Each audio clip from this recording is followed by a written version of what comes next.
Andy, my dude, have you heard of the magical website builder known as Squarespace? Ugh, not another Squarespace ad. I feel like every podcast is sponsored by them. Hey, don't knock it till you try it. Yes, okay, it is overhyped, but actually it lives up to the hype. Squarespace is like a website fairy godmother. With a click of a button, your site transforms into a beautiful masterpiece. A website fairy godmother? That sounds interesting. What makes it so magical? Well, for starters, those slick templates make anyone look like a professional web designer. Pick one, customize the colors and fonts to match your brand, and voila. Plus, the drag-and-drop fluid engine is so easy, your grandma could build a site on Squarespace. Well, she did knit me a lovely scarf last Christmas. Maybe website design is next. Exactly. And when you're ready to sell your Nana's handmade scarves online, Squarespace has built-in e-commerce. Add a store with one click. Get flexible payment options. Then watch those sales roll in. And when she wants to teach others her steezy scarf skills, Squarespace's new courses feature is just the ticket. Nana can set up her curriculum and enrollments and payments in a snap and become the next e-knitting influencer. Oh, wow, you really sold me with the grandma angle. Sign me up for that free trial. Just go to thenextreel.com/Squarespace and transform your site into a beautiful Squarespace masterpiece. Well, thanks, Pete. Even though it's overhyped, Squarespace actually sounds perfect for Nana's site's needs. Appreciate the warning on the ads, though. I'll brace myself next time I listen to a podcast. Anytime. Let me know if you need any help getting that site up and running.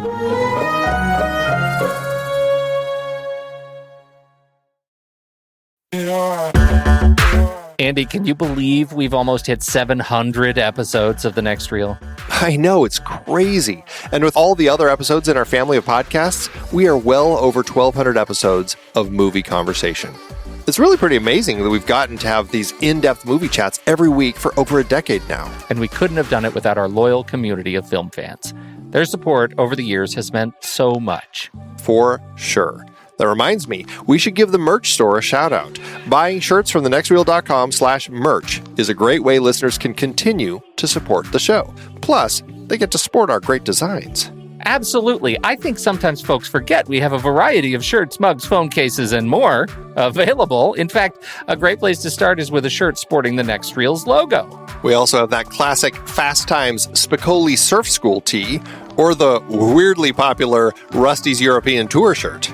The one from National Lampoon's European Vacation. Why is that so popular? Search me, but we have sold a ridiculous number of those. I guess there are a lot of Rustys taking trips to Europe? We're always adding new designs based on movies we've covered, like our brand new design for a streetcar named Desire, featuring a streetcar named Desire. So if you want to rep your love of TNR and films, head to thenextreel.com/merch. Every purchase helps us continue to have these weekly in-depth conversations. So visit thenextreel.com/merch today. And as always, thanks for listening and being a part of the Next Reel community. We've got lots more great movie chats coming your way. I'm Pete Wright. And I'm Andy Nelson. Welcome to The Next Reel. When the movie ends, our conversation begins. In just a matter of seconds, you're going to hear a classic episode of this show from back in the day when we called ourselves Movies We Like. It took us a while to settle into the show's format, so you'll notice some differences as you listen to these episodes. For instance, it takes us a bit of time to actually get into the conversation about the movie.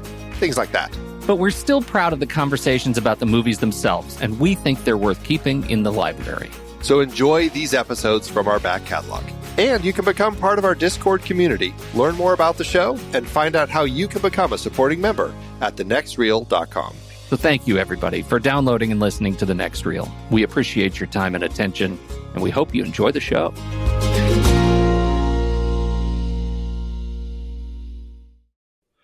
Well, that's a big, fat, dopey McGillicuddy on me. McGillicuddy? What is a McGillicuddy? It's a good Irish band. Is that what it is? I'm sorry, what?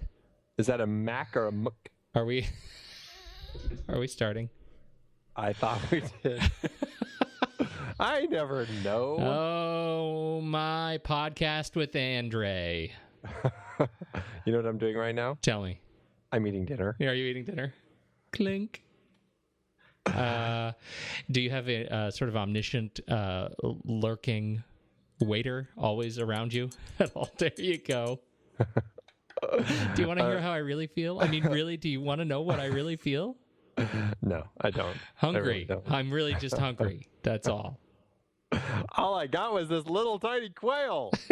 I mean, come on. At least I got some amaretto. Hey, tell me how your week was. Did you have an okay one? Yeah, Yeah? I did. Did you see anything I was good? I was on the stomach virus diet. Oh, lost a few pounds, huh? I did between Sheesh. that and then I decided to do a detox the same week. Well, that's timing. Yeah, I lost 12 pounds in a week. So You did not. 12 pounds? I did. Son. That's what happens when you when Wow. a virus attacks. I don't think that's good. No, You I know don't what? think- You know I what the don't problem think is now? The problem is your gut flora. Well, I was taking probiotics. While There I you was- go. Yeah, It's all about the gut flora. You want to be sprouting just the right things in there. The flora, I the think- fauna. I'm not sure if gut flora. It's all about the gut flora, and then you get a little gut herbivores that are eaten by the gut carnivores. Wow. It's a gut ecosystem. I'm not kidding. That's real. It's like all Men in Black. It's like you zoom in and there's a whole little universe in there. That's the truth. Yeah. You know what they're dealing with? I don't know if I want to know. Climate change. Oh yeah, Yeah. clearly. Some of them don't even believe it. Oh no. Yeah. Hey, that was a good talk. We should do that one again. Every week. Let's tell the people where we're from. Absolutely.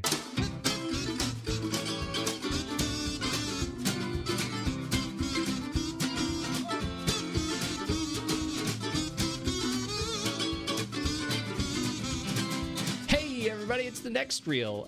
You know what? I'm glad you came by. I'm Pete Wright. That's Andy Nelson. Howdy doody. And we spoil movies. And we're going to do it again tonight. Because we just can't stop ourselves.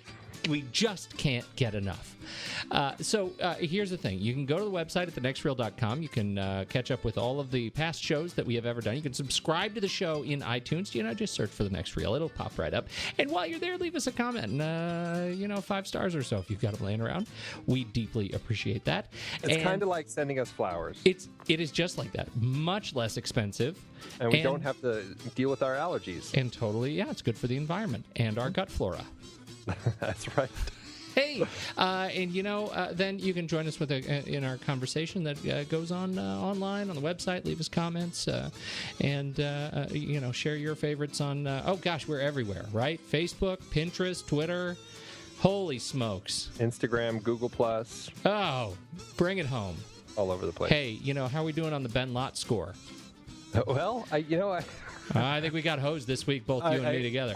I think it was. I think it was a double loss. I think he was not so thrilled after having a great experience with Das Boat. I know. I think that he Friend of the was show, not- Ben Lott, was not amused. was not so thrilled with Escape No. from New York. Although at least I think he enjoyed our comments about it. The fact that it wasn't number 1 on our list. That we mostly agreed. It's a terrible movie. I think the problem is sounds like less joy out of it than we did. Yeah, this is one of those movies. I think it hits you depending on when you saw it in your life, and That's if you the saw truth. it at the right age where you could enjoy something like that. And even though now it looks like junk, Oh, it's a terrible film. it really is. Terrible film. It really is. All right, let's move on to the big news of the week. How did we do in the outsmarted Instagram Pony Prize Steve Smart versus the People Instagram Guess the Movie Challenge? It was a rough and tumble week. It really was. Do tell. There were a lot of guesses all over the place. This was clearly a movie that nobody could quite identify, but they all tried, which is great. There was all sorts of guesses, and it was a lot of fun seeing the different guesses and the different paths people went down. And somebody would say, like Zoe Saldana came up, and all of a sudden people seemed to latch onto that and started naming all of any Zoe Saldana movie they could think of that it might be. So it was quite fun to see. But yeah, it took all week. It took until today, day 7, to figure it out. And the movie was Gridlocked, which is a great late 90s movie that Vondy Curtis Hall directed with none other than Tim Roth and Tupac. I did not get it. And it's because I've never seen it. I'm not saying that. I did not get it, and I also have never seen it. There you go. It's one of those movies that it kind of disappeared. It was in the indie circles back in the late 90s, and I saw it, and I thought it was just a fantastic and interesting indie film. I really enjoyed it. And then I kind of forgot about it. And, as I was talking to old Smarty Pants Steve, I mentioned it, and he thought it might be a fun one to try out. And there it was. Well, I'm glad you did it. That's a good one. That's Indeed. A good one. And so who did you say who won already? Oh, Cameron L. Ryan. Okay, so, I'm working on. Thanks to, I think, was it Steve's idea or yours? I think it was Steven's idea. Steven's idea. I'm working on a leaderboard. It's very exciting. Do you know what a leaderboard is? I bet it's not an LITER board. A leader, it is a board that comes in right at a liter. That's dumb. No, it's a leaderboard such that in a way that we can actually start keeping score of, who's ahead in the game, the pony prize. Very excited for this. It is going to be exciting. Don't know where it's going to be yet. Don't know if it's going to be over on Facebook or on the website or I don't know. It's the whims of the internet. That's where we are. Like sands in the hourglass. Please don't go there. That's like, can I tell you, I was a big fan of when I was, I don't know, my babysitter, I think, when I was a young teen, got me into As the World Turns, Guiding Light, and General Hospital. I'm not kidding. This was mine got me sucked into The Young and the Restless. No, for me it was all about Luke and Laura. The Luke and Laura saga. This was when Luke had like Kenny G hair. Man. I think everybody had Kenny G hair back then. Time flies. Yes. Good time. Right. Hey, let's do trailers.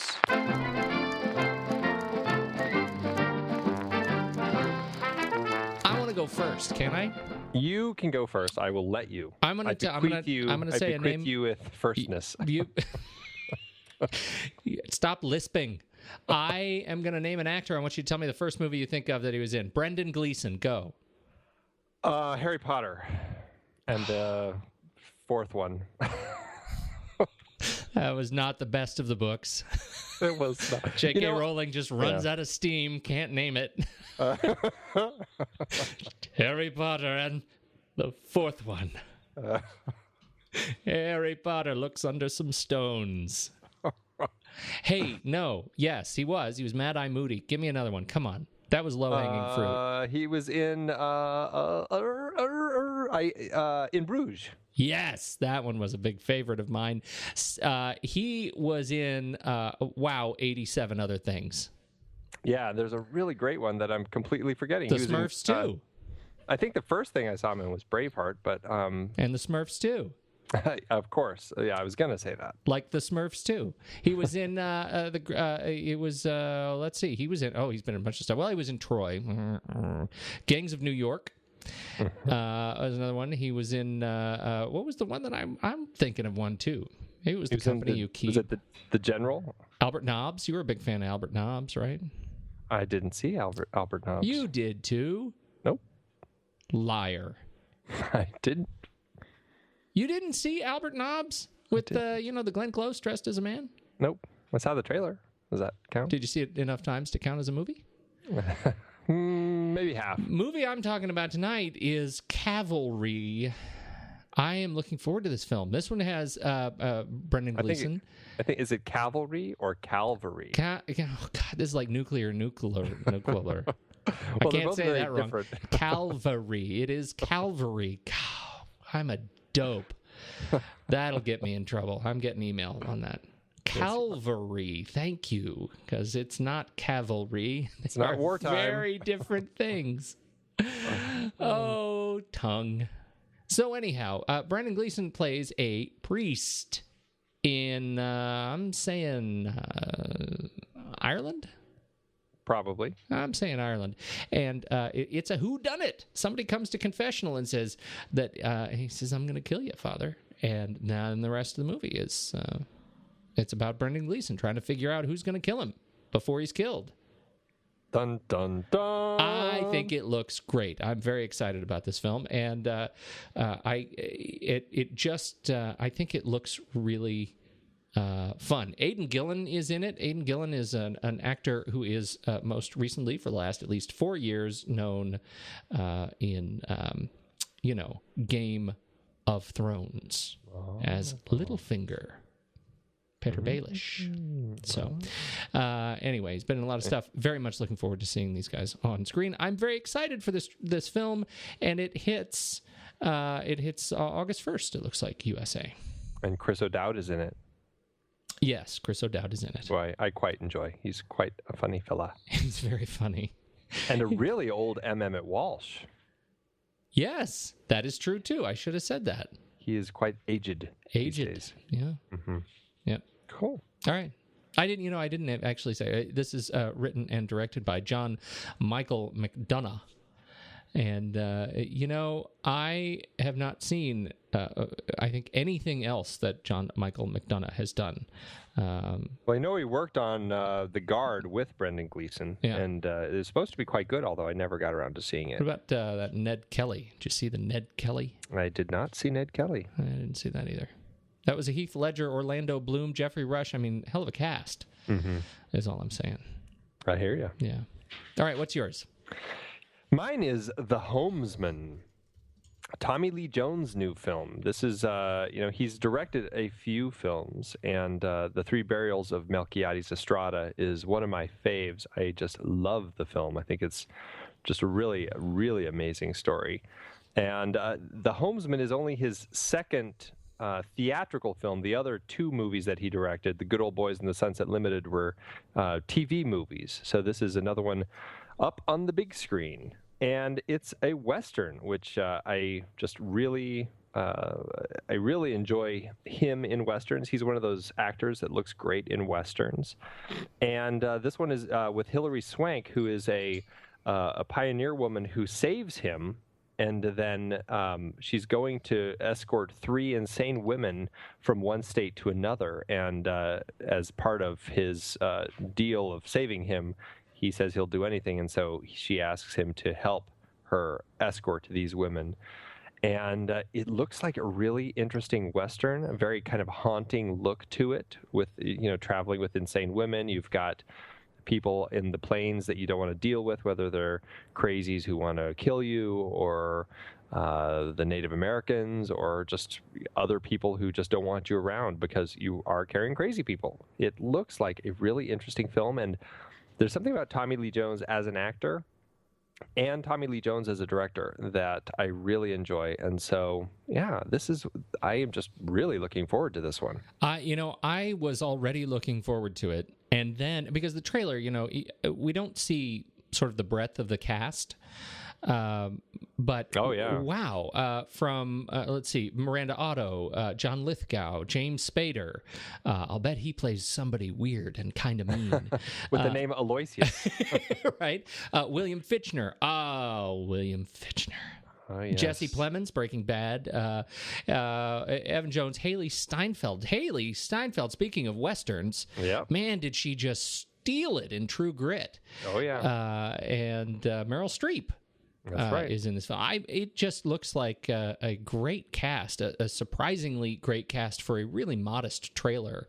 And looks creepy Tim Blake Nelson as the freighter, as the guy who seems to want to kill him. So he is a creepy guy. He is. He definitely is. Wow. Yeah, it looks good. And then also Grace Gummer is in it, who. Gosh, what was she just in? She was in Frances Ha, Margin Call, Larry Crown. She's another one of those people who kind of keeps popping up. Yeah, truly. This looks like it's going to be a great film. I think. My money's on great. I think it looks fantastic. I cannot wait to see it. And when is it opening? I don't know if it says May in the trailer, but it does have French. It does have French credits on the trailer, so that might be opening May in France. In France. Right now, it looks like it's going to be opening. It'll be playing at the Telluride Film Festival later this summer, and then it looks like October is when it's going to be released. All right, I can wait. Well, I'm going to hold on. I'm going to, because I definitely want to see it. Yep. Looks great. All right, shall we dine?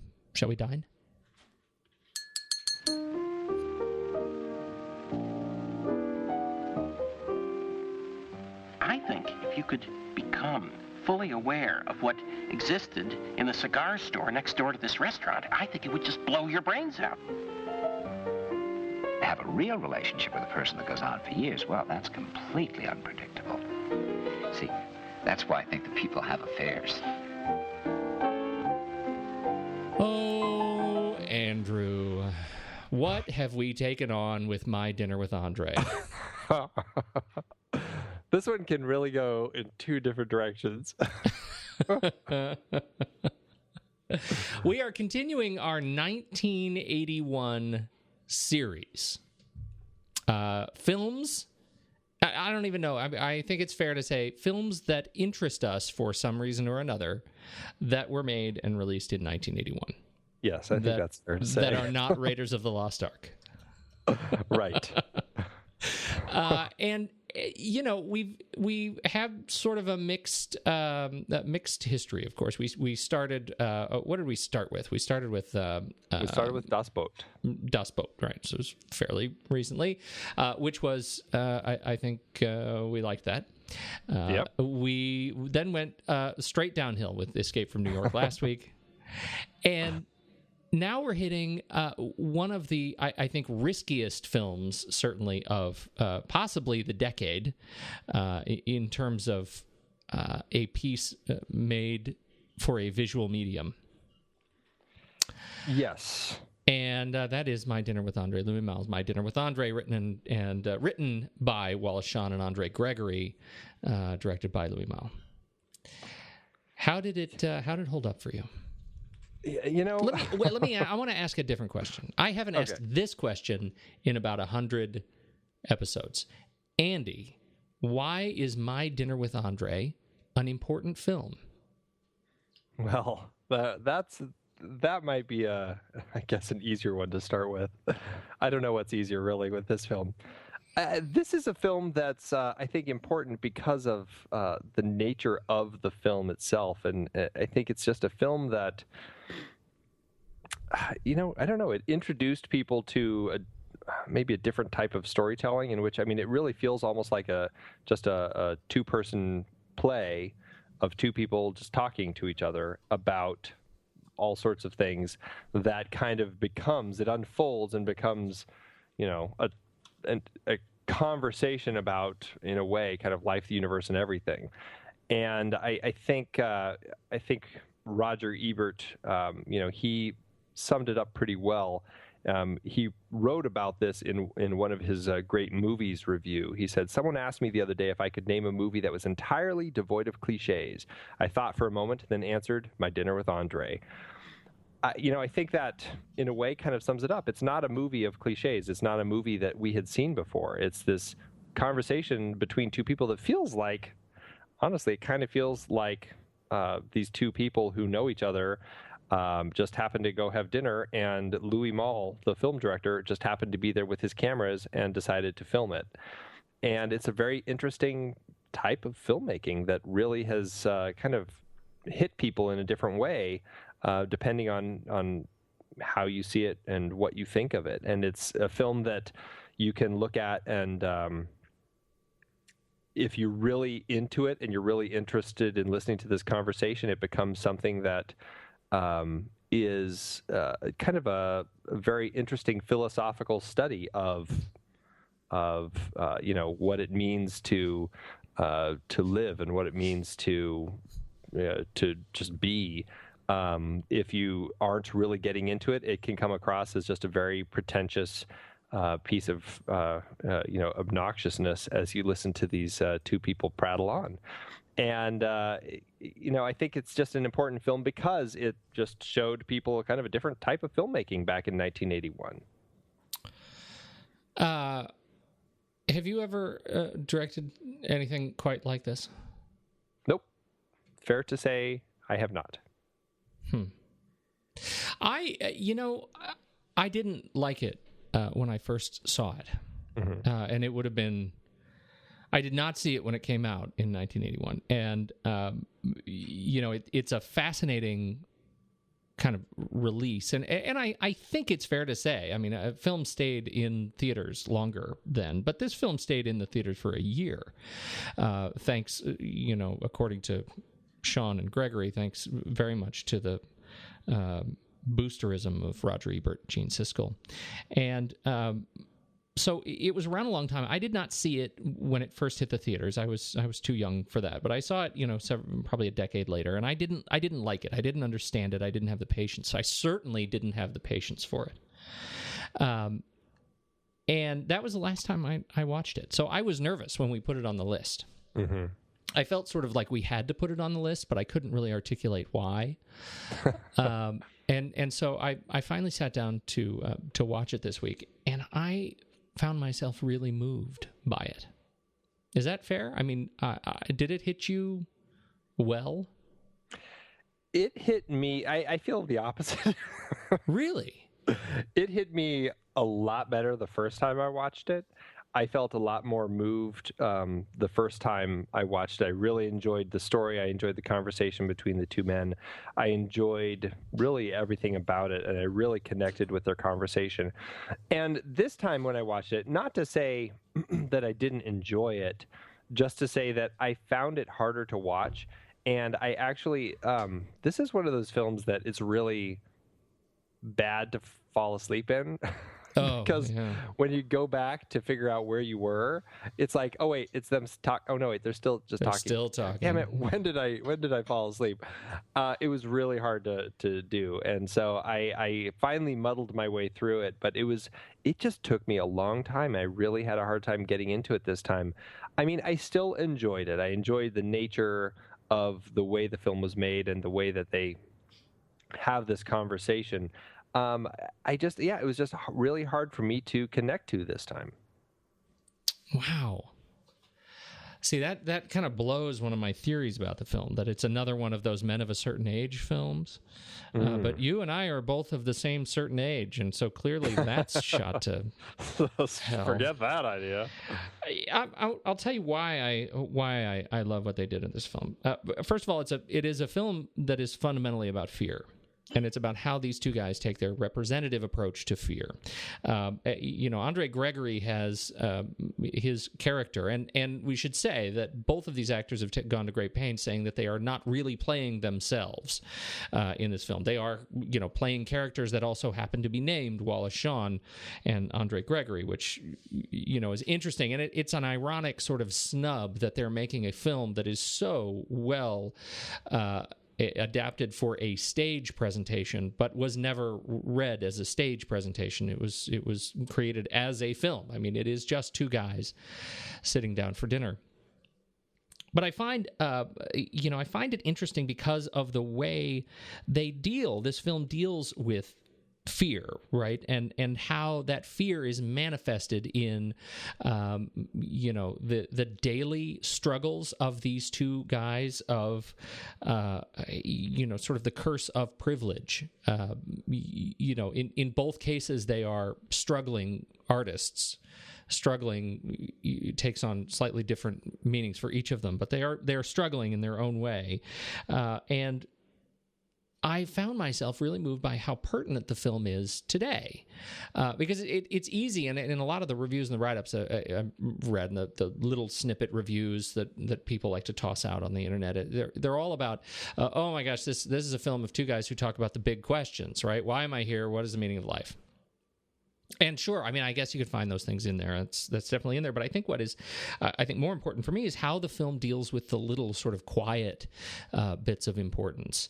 The fear of technology, right? The fear of, I mean, they go into, Gregory goes into this discussion about why he would never put an electric blanket on, and with, substitute just about any piece of contemporary technology with electric blanket, and you have the contemporary argument against technology. I found that fascinating. Fear of being discovered as a fraud, right? Their discussion about how they behave at parties, and how Wally Shawn's, feels that he is treated like a dog, even though he was a teacher of Latin in a school. When people find out he's a teacher, he's treated like a dog. Fear of success, fear of intimacy. I think that this film, in a surprisingly authentic conversation, allows us to examine the way we think about how we live in these day-to-day bits of pressure. Not the biggest questions, but the little questions about how we approach these kinds of social situations and relationship situations in a way that really, I think, worked for me this time.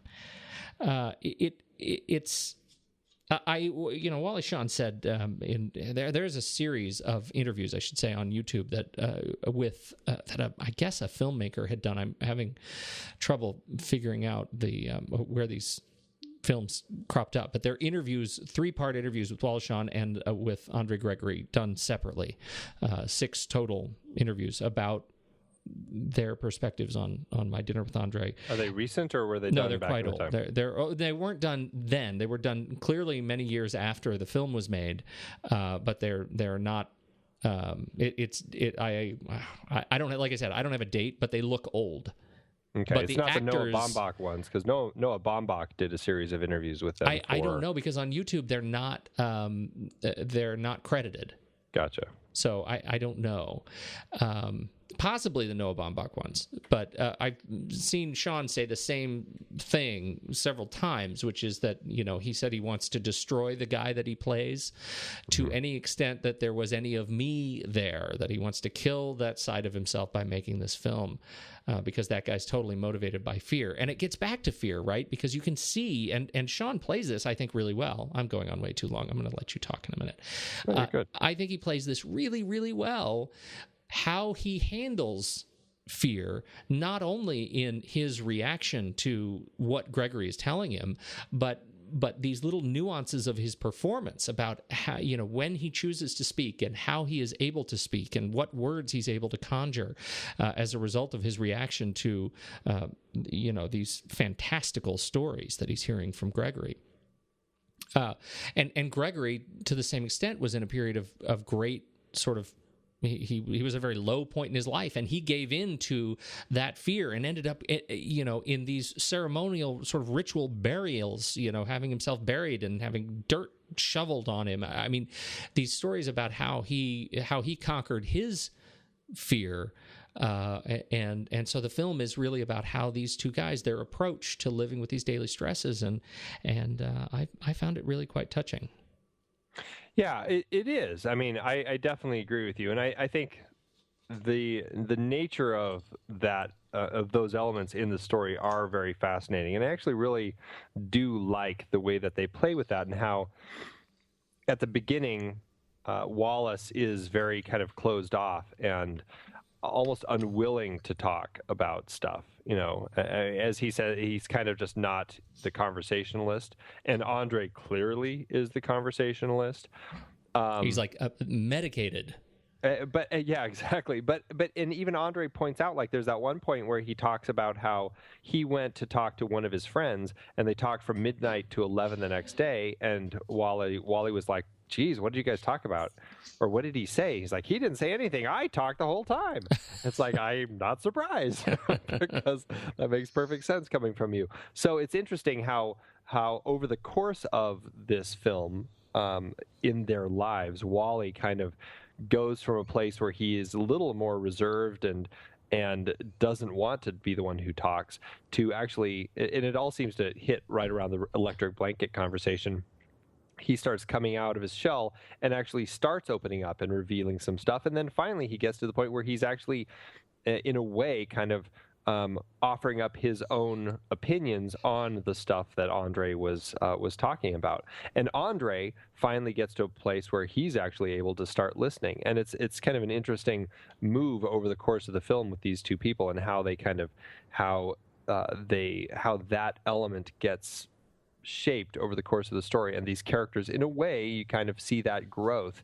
And I like the nature of how it is looking at fear.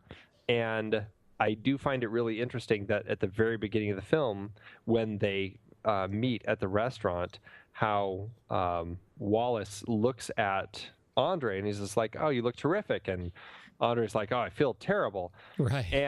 And then Andre goes on to tell just these amazing adventures, stories of all these adventures that he had been on. And it always strikes me seeing the film when he's telling these amazing stories, but here's a guy who's talking about how miserable he is and how he's just he is struggling trying to be happy with anything. And then on the flip side of the coin is Wallace, who seems perfectly content in his life, and he's happy. He's kind of got his own little thing that he's doing. He kind of rattles off at the beginning his life as a playwright, and it kind of gives you the breakdown of his day. I had to wake up at 10 this morning because I had to go make some phone calls or whatever. And, so he kind of gives his breakdown of his life. And even at the electric blanket part of the film, when Andre is really kind of saying how bad they are and how it's really kind of a tranquilizer, and it's just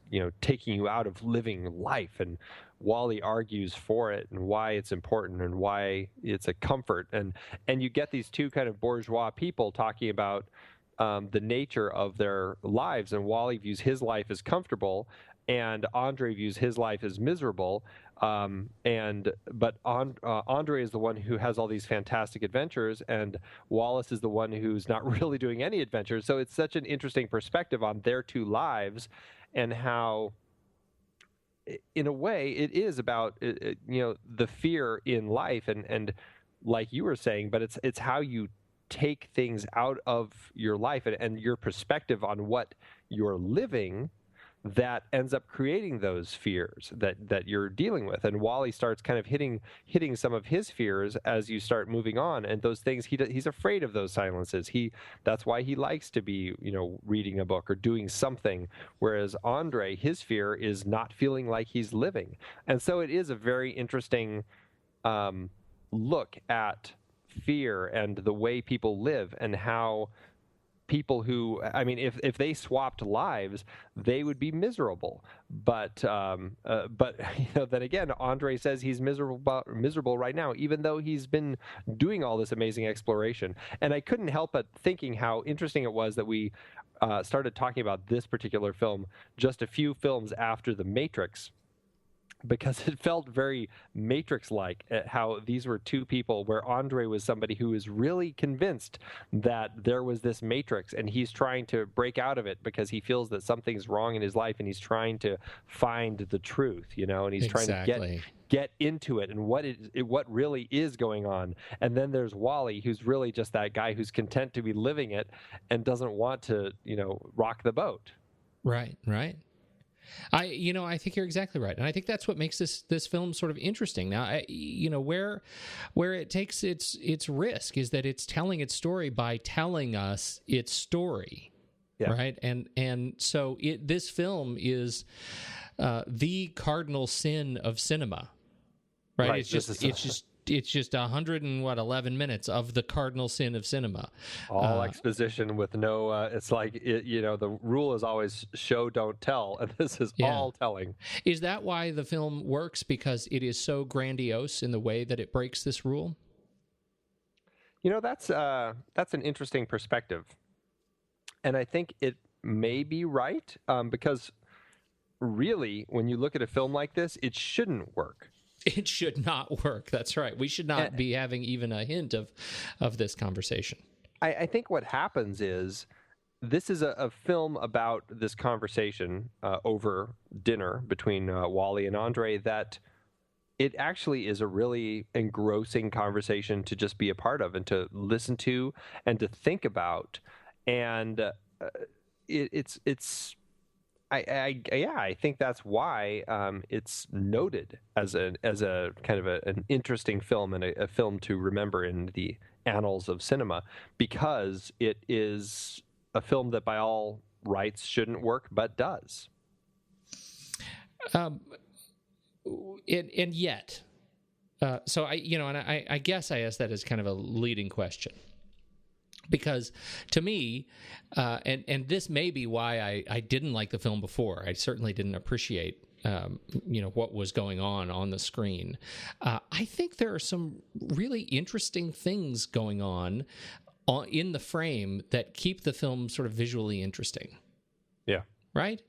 First of all, just in the way that these characters are sitting in the restaurant, they're sitting in such a way, and there's this sort of pedantic, or I would say sort of pedestrian kind of a visual pattern of the medium shot, two shot, reaction shot, right? It's a little bit mechanical at first, and then you realize there's some sort of music to it. You kind of get into the rhythm of it. And once you get into the rhythm of it, once you're able to see just how these two shots are articulated, just the way that when Wallace is speaking in a two shot, you can always see Andre's face in the mirror behind him, and it's close enough and clear enough that you actually get his reaction. It's almost more intimate because his face is so much closer to Wallace's in the frame than even when they're in a two shot from Wallace's perspective.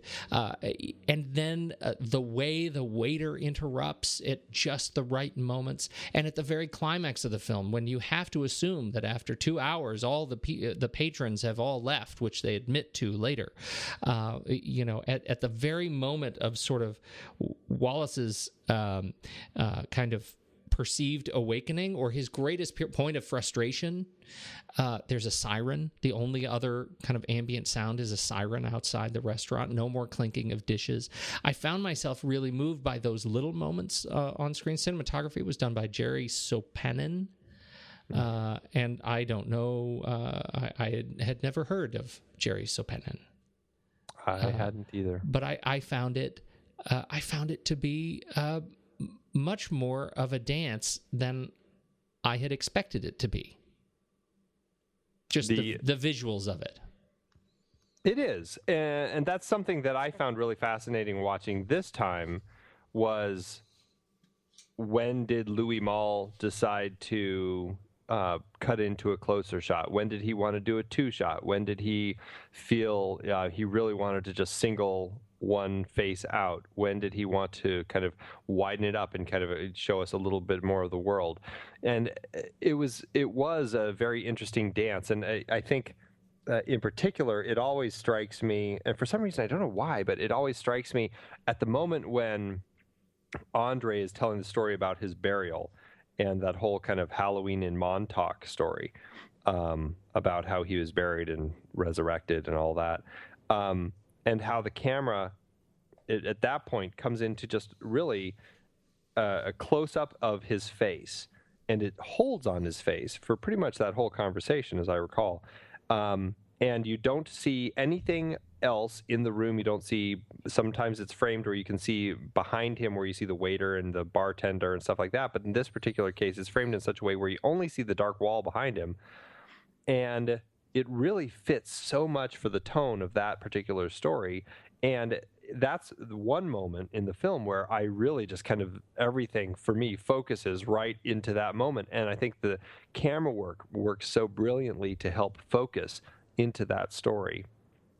And it is a very interesting dance. And I do find that this is a film, like I said, I didn't click with it this time, but it is a film that I find really fascinating in its construction. And it would be an interesting film to go back at and look at, like, go break it down shot by shot and really kind of analyze how did he decide when he was going to cut to the two shot and the one and the single, and why, and try to explore what it was that he was thinking. Okay, what are we doing by cutting to the single in this particular shot? We're focusing on this. Why? When are we going to cut to the shot of Wallace with Andre's face in the mirror behind him.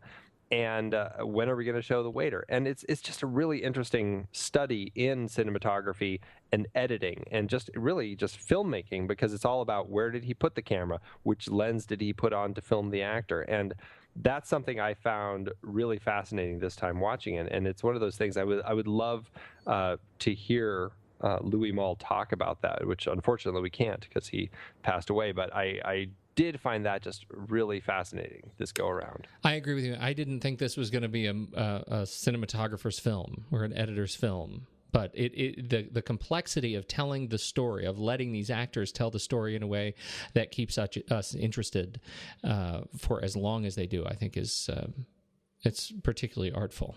Yeah. I think it goes. Some of this goes back to the construction of the screenplay and the fact that even though this is one long conversation, it really is, I think, a film of, and I say this with sort of air quotes, scenes. Right? You can sort of imagine watching this as a serial. Like if My Dinner with Andre were made today, it would be funded by YouTube, and we would get it in 12-minute, right? 12-minute shorts, and with a cliffhanger at the end of each one. Right? I mean, can't you see what is he that? about to say now? Yeah, right. Can't you see it? I mean, I really can, and I think that's a testament to how well the screenplay is built around these stories. That André Gregory is not just this sort of mindless on a mindless rant. That he starts someplace and he ends someplace at the end of the film, and the journey that he takes us to get there is full of very exciting moments and scary moments and confusing moments, and we go on this overall arc. And Shawn's role to react to it is what gives us that sort of punctuation, those breaks, that breathing room, so we can let the moments sink in. Yep. Beautifully done. I really think it's beautifully done. Yeah, it really is. And it's a really interesting script, and it's an interesting way that this script came about, really. This was a... Andre and Wally had met each other, I think, about 10 years before the film met. And Wally started working in Andre's company, theater company, and they just started having these conversations, and a lot of these stories in the film are real stories, or at least based on real stories in Andre's life. He did go on some journeys and had some interesting experiences, and some of those are in here. What happened was the little prince in the Sahara with the Japanese monk. Right. I'm sure there's some interesting elements from that weren't quite in his real experiences. But yeah, for the most part, it really that's where the stories kind of came from.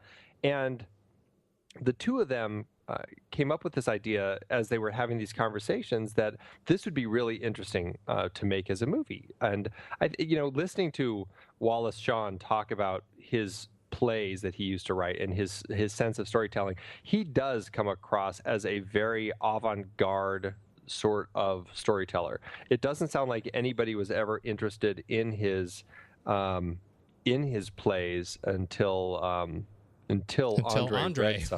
and they kind of clicked. And because he is very avant-garde, it sounds like, which it strikes me as odd, because the vast majority of my Wallace Shawn experiences are Princess Bride and on. Right. I don't think I'd seen quite as much of his earlier stuff, but so anyway, they started writing these. They found these stories really interesting. They came up with this idea to make a movie, and so what they did is, I can't remember how long they did this, but basically they would get together like once a week and sit down, and they would have a conversation, and every conversation would start with Andre telling one of his stories, and then that story would spin off into just a conversation about whatever. They got to a point where Wallace ended up transcribing every one of their conversations, and it was like 1,500 pages, single-spaced, of like transcribed conversations. And they whittled through it until they found the themes. I think they said it was like 80 different themes in all of these pages. So they whittled it down to just the themes that they were really interested in. And then Wallace Shawn set to work kind of crafting a script based on this. And it ended up being about a 3-hour screenplay, and which was obviously too long. But they both really liked it, and that was kind of the way that it was crafted. So he took their conversations and these stories, and he kind of morphed them into this tale between these two people having a conversation, and that's where kind of the fictionalizing comes in of who they are and everything like that, which is really interesting. And then Louis Malle kind of latched onto it. I can't remember how he came across it. It was like a mutual friend or something, and he loved it. So he's another person who seems to fit that avant-garde mindset. And he latched onto their the sense of storytelling and the story that they were telling, and everything about it just really he connected with. And he said, he called them up and he said, I want to direct this film. And if you don't think I'm the right director for this film, I want to produce this film. And if you don't think I'm the right producer or director, then that's fine, but you have to get this made. And the only thing I would say is whatever you do, you have to make it exactly as is. You can't cut away from the conversation. The beauty of this film is it's all about the conversation, which is really interesting. And so that's kind of how the three of them ended up coming together to make this film. And then the three of them worked on cutting it down to a 2-hour script, which is essentially what they ended up making. But it's a really interesting way to kind of create this script based on these real conversations. And then they would, like, these two guys, they would just sit and they would rehearse it all the time. They would get together periodically and they would just go through the whole script, basically kind of rehearsing it. And they would play different roles. Like sometimes they would do it as if they're two gay lovers. Sometimes they would do it as if they're two prisoners in Alcatraz, and just kind of trying to find all the different tones and the levels of the film or of the story that they could pull out and use as they did this. And so, it's a really interesting story. And just the fact that they were so dedicated to it, I think that is what makes it come through. And I think that's what makes it feel so authentic, because it's completely fictionalized and acted.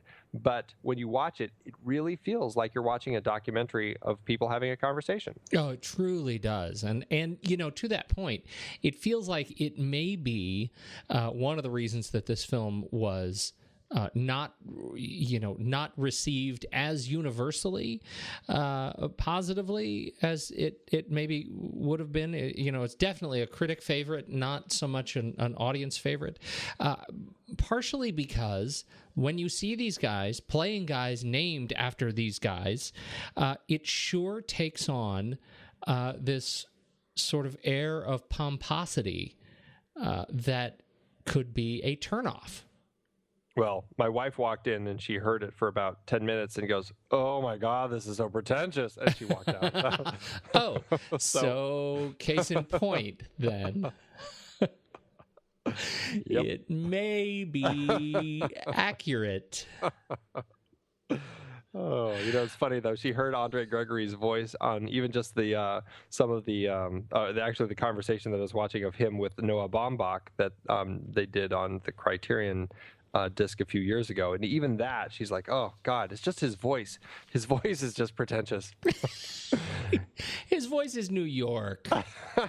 It is definitely a little more like hoity-toity New York. Well, what's funny about it, at one point, to your point about the way they kind of explored these characters and the different scenarios, one of the things that I think this was out of the Noah Baumbach bit is that while Shawn says no, we were not playing ourselves, and if we were to redo it, we would switch characters switch parts just to prove it.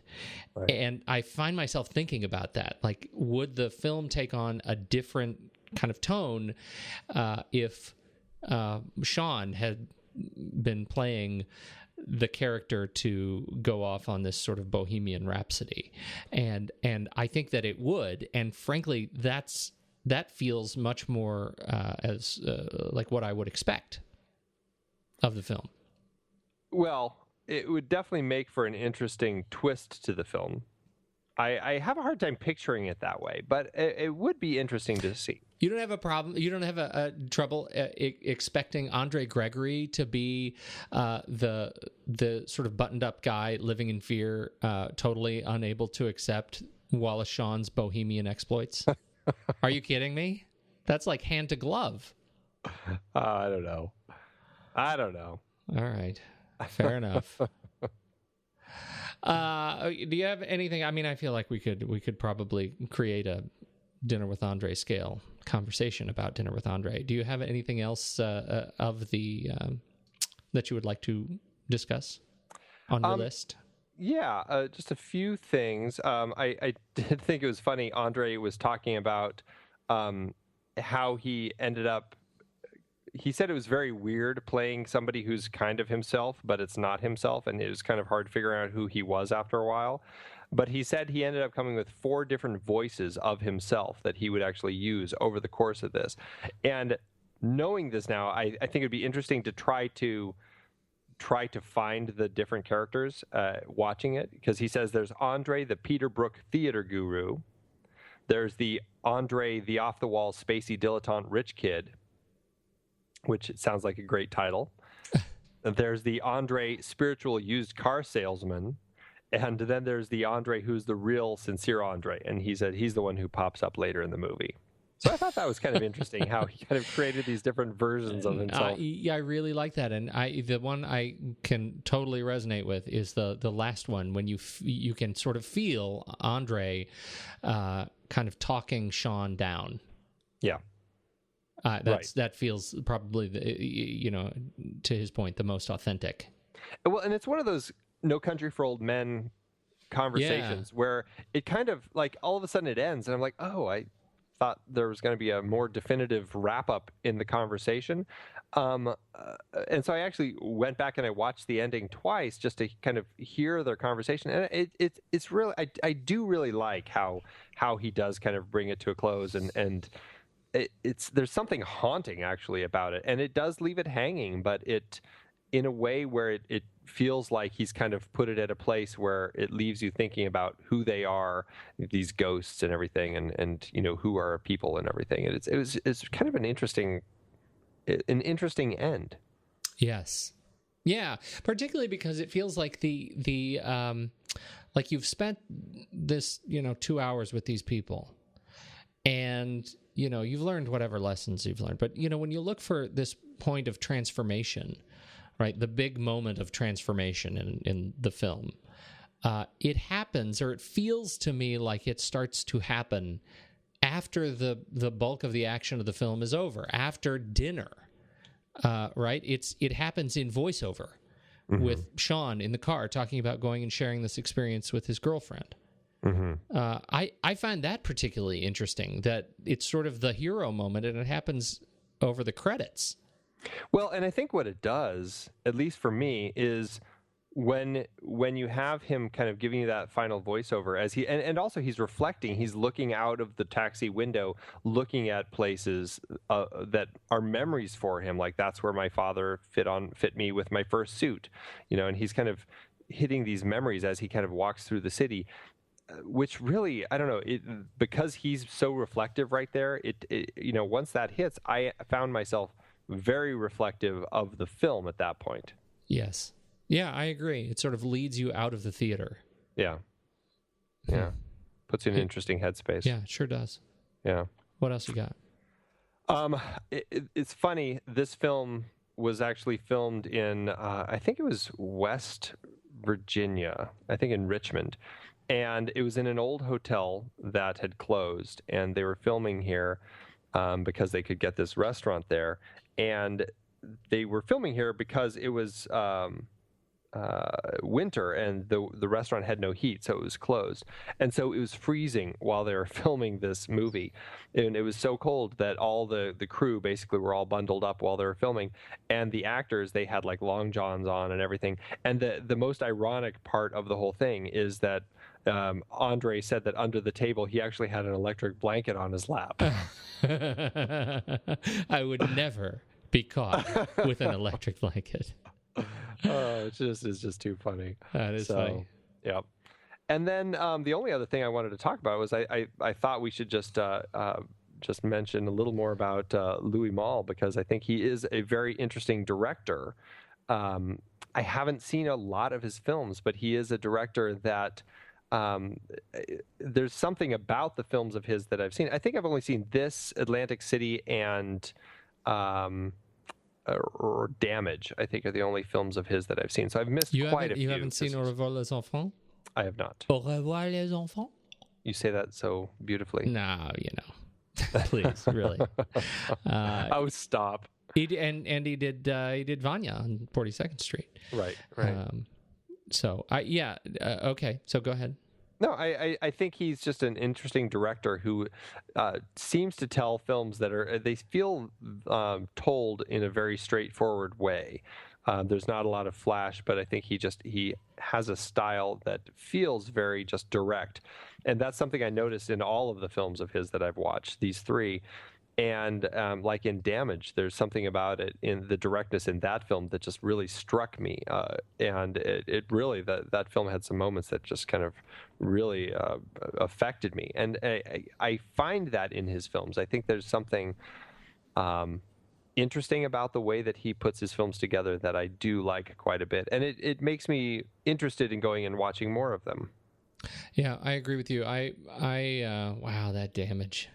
Whew. Juliette Binoche. Mm-hmm. Oh, wow. I agree with you. And it's one of the things I think that may be so, why My Dinner with Andre is such a good fit for Louis Malle, because it seems like it pulls back all of the things that he strives to portray in film, sort of his attention to the linearity of the narrative. And it's just completely bare. That's a feeling I was getting when I saw it, and hearing you talk about it is this idea that this is it may very well be kind of the piece that is the purest kind of cinema of Louis Malle, and everything else is his attempt to strip down to something this kind of pure. Yeah. Again, I haven't seen enough of his films either, so we'll be talking about another one soon enough. We will, yeah, that's the truth. Because it was a busy year for him. Right. Yeah. Wow. Okay. And then two quick things. One was I thought, considering our conversation last week about the interesting state of New York in 1981 and how kind of dangerous it was, I thought it was just interesting. Like, that was the first thing that struck me when we see Wallace Shawn at the beginning of the film get onto the subway, and it is just trash, and there's graffiti everywhere. I'm like, oh yes, this was that New York. Yes. This was why I probably never would have gotten to go to that city back in 1981. Oh man, I had the exact same thought that this is pretty grim. And it's really struck me when they start talking about how New York is a prison built by by the inmates, by the people, and by the inmates, and how they just don't know how to escape anymore. And coming off of Escape from New York, that's something that Stephen Smart had actually sent a little clip of that, and I thought that was a very funny connection between these two films. Truly, that's funny. And the last point that I have to make is, I think, one of the funniest things that have spun off of this film, because there's plenty of parodies and homages in all sorts of different films and TV shows. TV shows will have episodes named My Dinner with so-and-so. Right. It's a very popular thing to spoof now. Even Pixar made their a short film, The Adventures of Andre and Wally B, one of their first films that they made. It's very one of those cultural things that people tap into. But I think my favorite by far is the fact that in Waiting for Guffman, Christopher Guest's character, Corky, actually has some My Dinner with Andre action figures. I know. That is brilliant. And I just, man, that is just one of the funniest things ever, because of all films, really? Action figures? My Dinner with Andre? Right.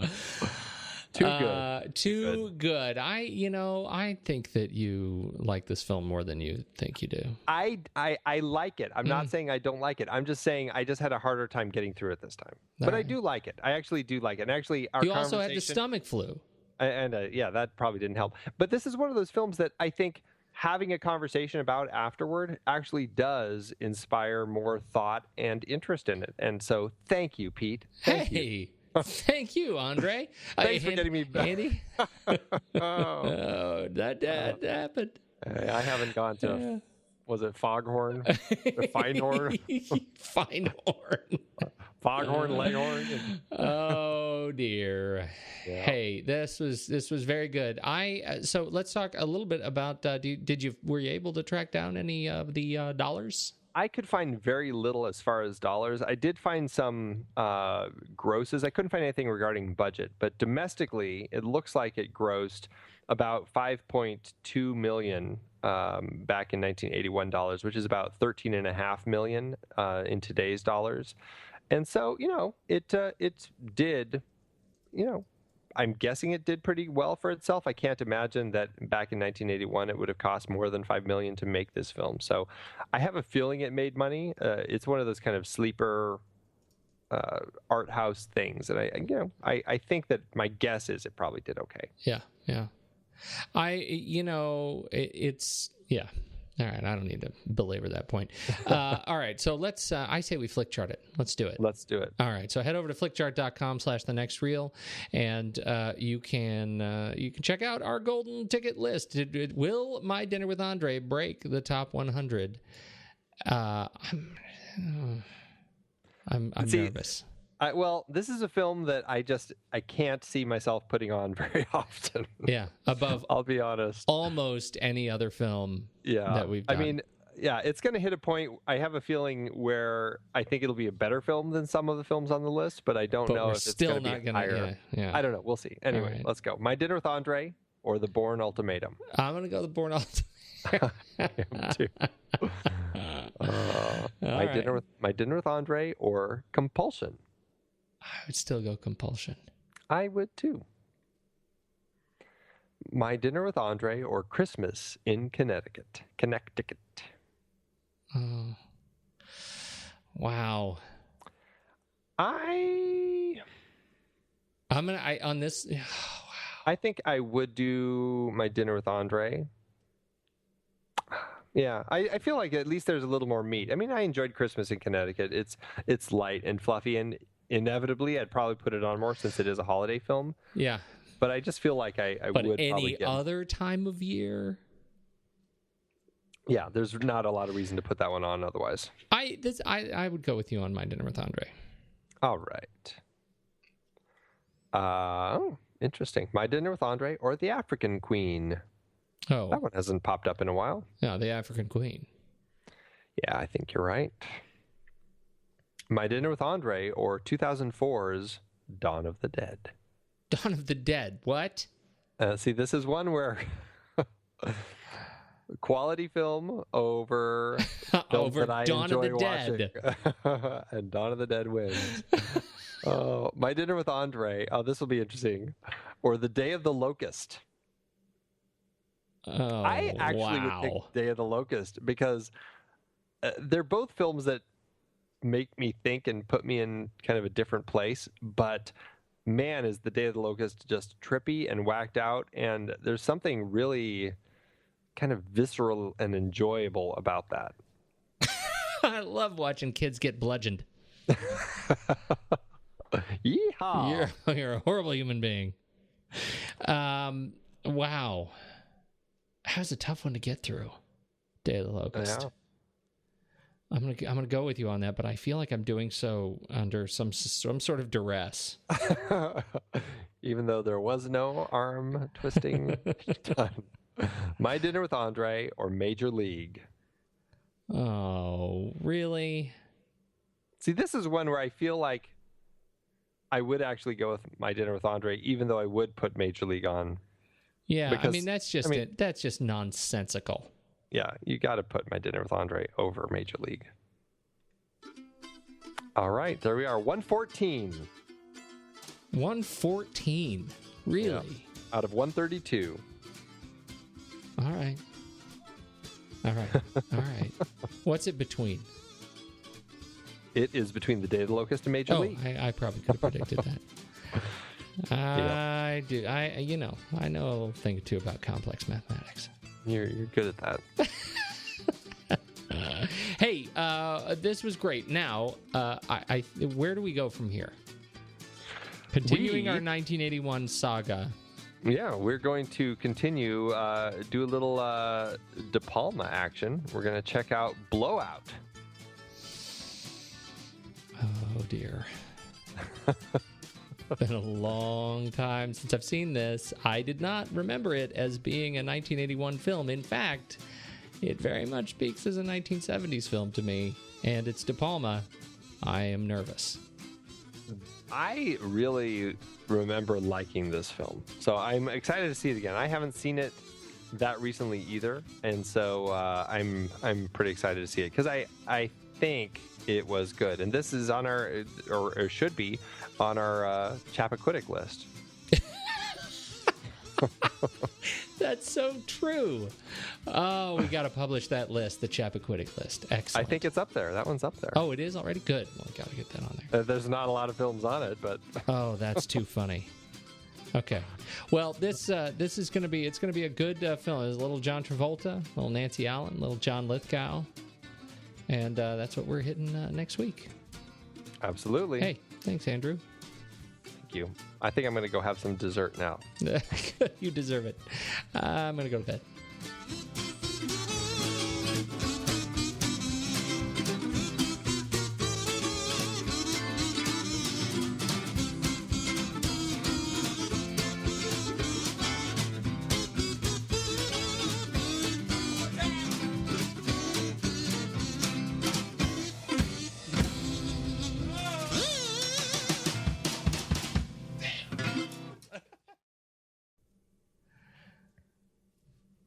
My dinner with Amazon.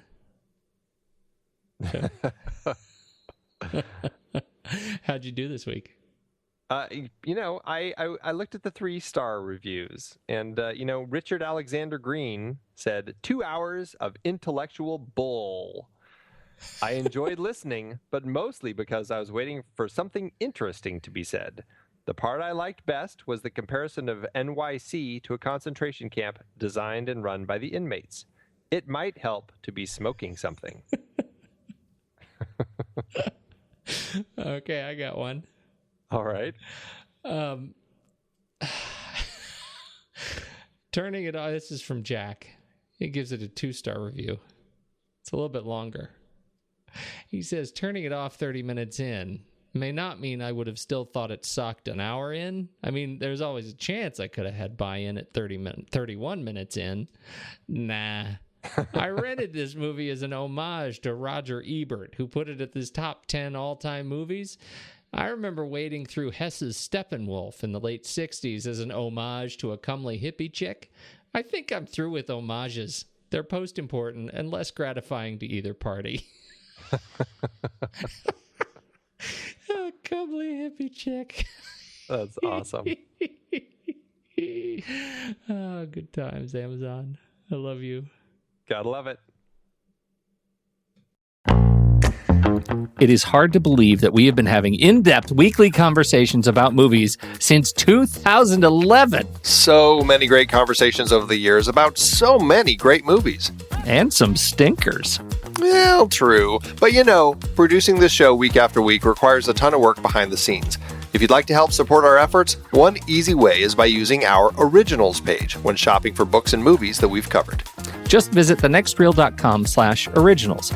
Your purchases made through our links give us a small commission at no extra cost to you and allow us to keep having these great discussions. In Season 3, we covered even more great adaptations like The Night of the Hunter and It Happened One Night, both part of our Couples on the Run series. We talked about No Country for Old Men. The Coen brothers so rarely adapt someone else's work. We had some fun rom-com adaptations like About a Boy, based on the Nick Hornby novel, and Nick and Nora's Infinite Playlist, adapted from Rachel Cohn and David Levithan's book. In our terribly and naively named foreign language series, we discussed The Brilliant City of God and The Diving Bell and the Butterfly, which I won't ever be able to watch again, ever. But could you read the original memoir? I don't know, maybe? We had our Richard Dysart series with adaptations like The Day of the Locust and Being There. Plus, we had that fantastic interview with the man himself. The one where we had him sit on the floor. Because this chair was so squeaky. Good times. We did our first Tom Hanks series with Forrest Gump, adapted from Winston Groom's novel, plus Apollo 13, based on Lost Moon by Jim Lovell. And we did another year series looking at films from 1981, including Das Boot, Gallipoli, and Thief, all based on books. Listeners can dive deeper into all of these original stories and more at thenextreel.com/originals. Every book, play, movie, video game. You bet. We have talked about some video game adaptations as well. It doesn't matter the source, just follow the link. Every purchase supports the podcast. Check out the full list at thenextreel.com/originals and get reading, watching, performing, or playing today.